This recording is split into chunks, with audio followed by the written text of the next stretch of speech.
menor em relação ao peso dela no vencimento básico, mas continuou causando distorções.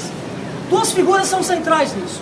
O nosso colega, secretário-geral do Supremo Tribunal Federal, Cid Diniz, e o nosso colega, diretor de Recursos Humanos do Supremo Tribunal Federal, Amarildo Oliveira, são figuras centrais, porque está cada vez mais claro que esses PCS todos foram elaborados junto com o Policarpo. Basicamente, eles são os grandes defensores. E parece que o Policarpo, assim, ouve muito eles, mais do que a própria categoria. E o próprio Amarildo teria dito em 2006 que era a última vez que passava o PCS, porque o subsídio vinha e não dava mais para segurar. A alternativa disso era a gratificação de desempenho. Bom, passou, a gente recebeu o PCS em 4 vezes, etc, etc. Em 2009 começou, no início do ano, a discussão de novo para um novo plano. Foi elaborado um plano de carreira aqui no Sindicato de São Paulo. Quer dizer, foi uma comissão nacional, a pessoa mais importante a participar dessa comissão foi o Demerson. Praticamente ele construiu sozinho o plano de carreira, que foi completamente derrotado na Assembleia da FenaJuF. E o nosso sindicato, derrotado a proposta vinda de São Paulo, imediatamente, uma política deles, eles passam a ficar com a maioria daquela Assembleia, dos representantes históricos da categoria. E o Policarpo, enfim, conduziu para um novo PCS. Apresentou para o governo o PCS, para o ministro Gilmar Mendes, e foi ainda cortado. Era 88%, era menor ainda que o subsídio, tal como está na proposta hoje, mas era um pouco melhor. Mas ainda ele aceitou uma redução para 56%, dizem que o Gilmar teria proposto a gratificação de desempenho e o judiciário Policarpo teria negado. Não, isso não. Então ficamos com o PCS e aceita uma redução. Nesse momento eu era diretor do sindicato, estava no sindicato. Em janeiro de 2010 eu saí do sindicato. Em maio, a minha colega Inês, que está aqui, tem uma parente que é lá do TRE de Minas Gerais, final de maio, falando que tinha um site de um pessoal, colega nosso de Brasília, principalmente Brasília, mas pelo resto do Brasil, falando sobre subsídio. Em maio de 2010 eu comecei a acessar todo dia a página do subsídio. E como eu tenho feito de um ano para cá, é o Subsídio, é a FenaJuF, é o Sintrajude, é o Sinacep, são 9 ou 10 sites para juntar as informações. Mas a primeira vez que eu li o subsídio, comparei com o PL, para mim não tinha dúvida. Mas do ponto de vista estritamente pessoal, não tinha dúvida. O subsídio era, mas era muito superior, mas muito superior. E aí eu comecei um pouco a militar mais nisso. Aqui timidamente, conversando com os colegas, não sei o que, foi aparecendo mais pessoas. Só que o pessoal de Brasília fez um bom trabalho via internet e começou a se espalhar pelo Brasil. Bom, resumindo, o pessoal do Sintraeng fez lá o único que fez lá uma pesquisa na internet, deu subsídio disparado.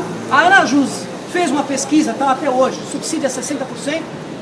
E o Sinacep, que é o sindicato do Ministério Público, além de fazer a pesquisa, já convenceu, já entrou em acordo com a cúpula do Ministério Público, e parece que deve ter uma reunião do ministro Roberto Gurgel, né, o Procurador-Geral da República, com a ministra do Planejamento essa semana.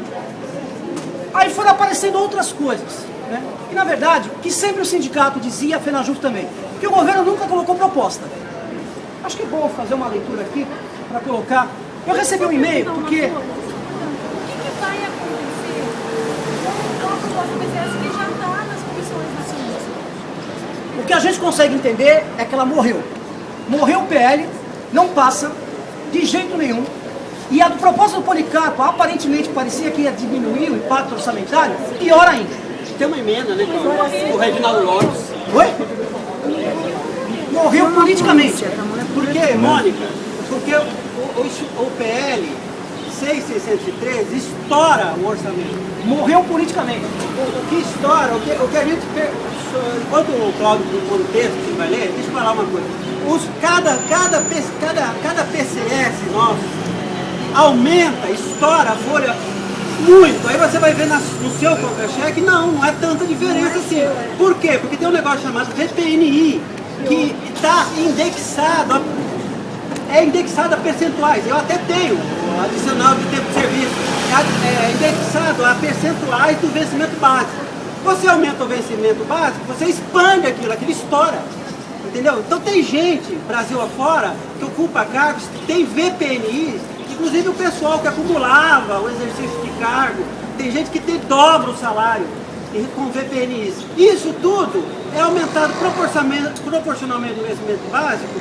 Cada PCS Isso é um ovo da serpente. O PCS1 foi um ovo da serpente. Agora a gente não sabe mais como viver sem ele. Pelo menos é o que diz a direção sindical. É o que vem dizendo, o que parece que não é bem assim, segundo a fala do Cláudio aqui e do Renato, não é bem assim, né? A questão, tem alternativa a isso.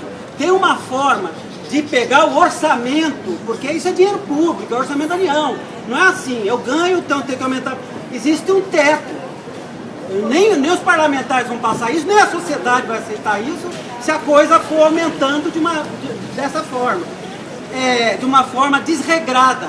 E as distâncias são enormes entre os funcionários.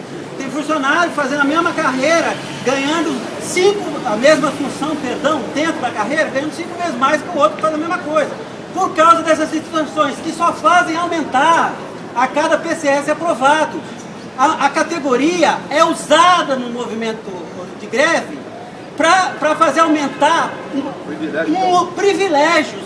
Muito pouca gente aumenta muito mais. E isso estoura a folha de uma forma absurda.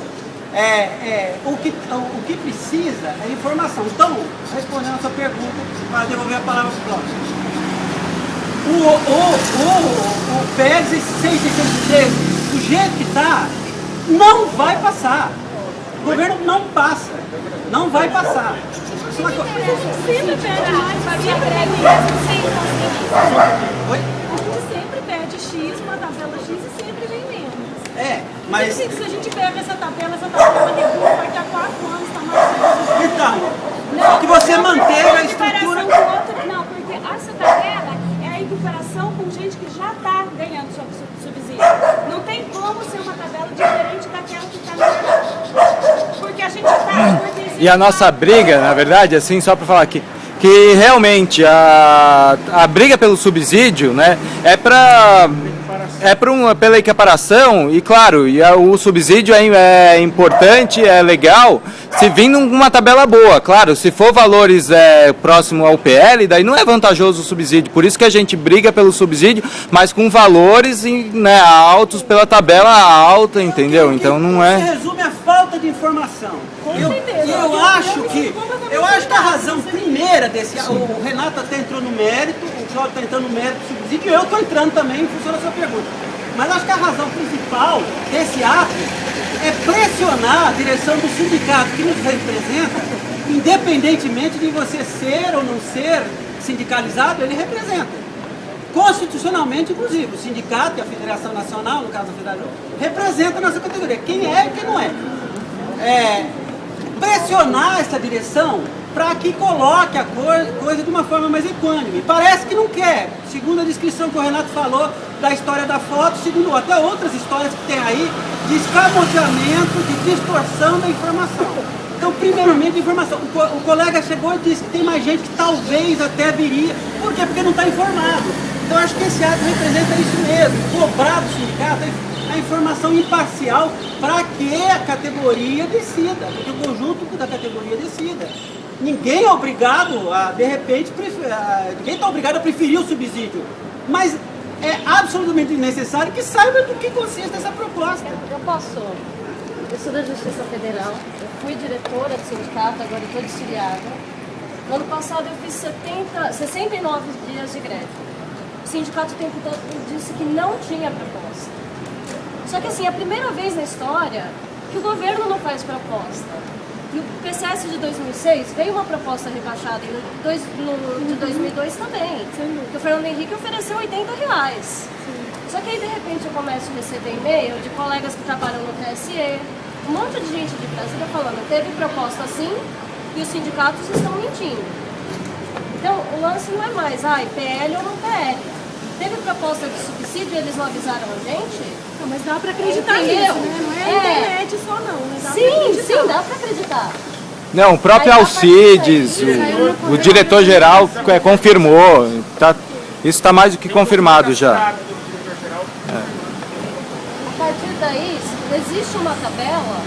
Antes de decidir isso ou aquilo, a gente tem que saber que não, o governo ofereceu essa tabela. Eu quero essa tabela. E eles não podem fazer isso, ainda esconder o Paraci nas fotos, ainda ameaçar a gente. Eles não podem fazer isso. Vamos lá, fala. 2009. Prometer matéria no jornal e depois não dá. Vamos lá, Yara.